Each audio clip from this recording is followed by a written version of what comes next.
the teacher is floating around. If you're making faces or you're grunting, you're probably working too hard. And here I am, just totally oblivious. She walks up to me. You are working too hard. Welcome back to Midwest Access. We're doing another episode of Find Your Fit here at the Rack with Mike, and this is called Hatha Yoga. Mike, thank you so much for allowing us into your class today. Glad to have you, thanks. Oh, this is going to be wonderful. I love, love, love yoga. What makes Hatha, what is that part of it? What makes that different?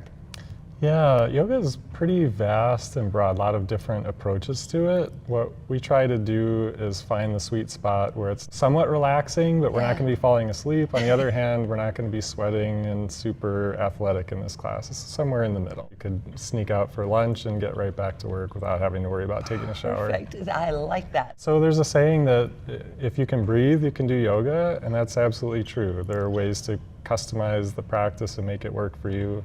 What you'll see in this class is we have folks from their 30s up to their 70s, all different levels of ability, and we try to make the practice accessible and offer challenges for everyone. You know, as we age, our bodies change. There'll be folks here that are maybe recovering from an injury. Yes.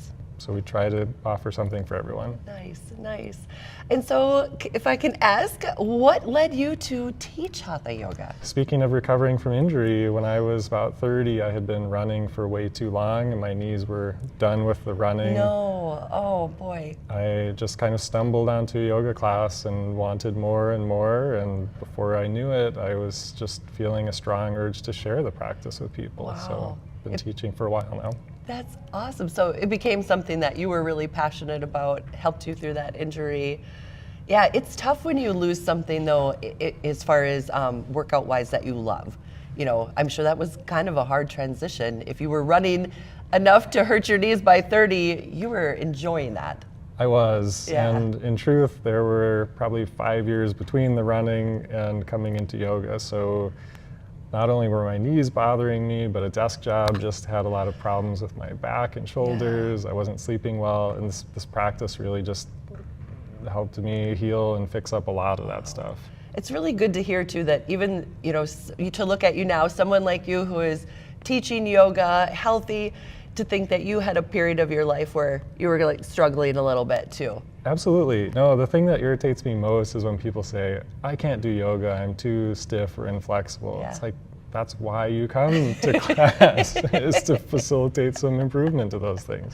I think that's so much with different instructors I talk to, and with other people I talk to, I hear that as well. I need to lose some weight first, I need to get stronger first. It's like, no, if you could teach it now, then you should teach it.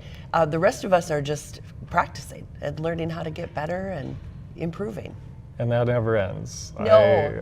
My goal in my own practice is to just keep bringing that beginner mind and what's new about my body right now that was different yesterday or last year.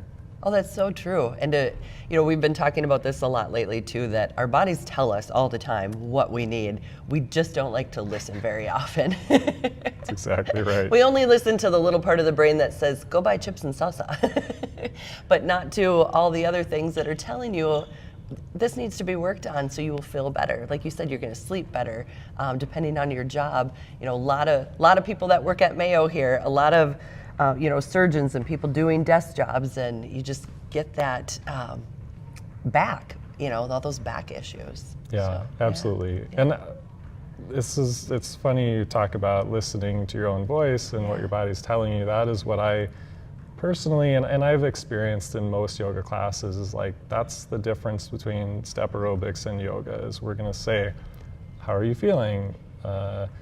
Is it best if you work a little harder or if you dial it back a little bit? And here are a handful of variations on this posture. Choose the one that's going to work best for you. You know, I never thought about that quite that way. You do hear that in yoga classes.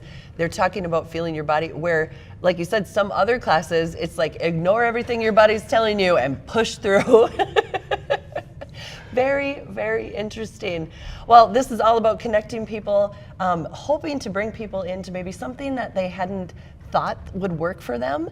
And I really wanted to bring them into your class as well. I think a lot of times people think females with yoga. And I was like, oh, we got a male teacher here.